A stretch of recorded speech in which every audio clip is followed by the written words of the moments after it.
السلام علیکم ورحمۃ اللہ وبرکاتہ۔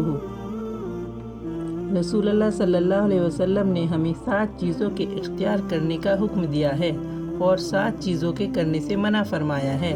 آپ نے ہمیں حکم دیا ہے کہ جنازے کے ساتھ جائیں، مریض کی عیادت کریں، چھینکنے والے کی چھینک کا جواب دیں، دعوت دینے والے کی دعوت قبول کریں، مظلوم کی مدد کریں اور قسم کھانے والے کی قسم پوری کرائیں اور سلام کا جواب دیں۔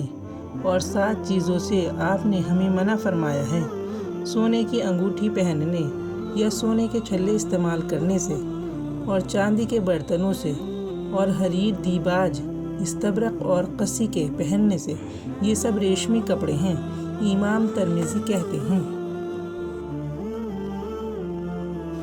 اے اللہ تعالیٰ، تو ہمیں حضور محمد صلی اللہ علیہ وسلم کے بتائے ہوئے راستے پہ چلنے کی توفیق عطا فرما۔ آمین۔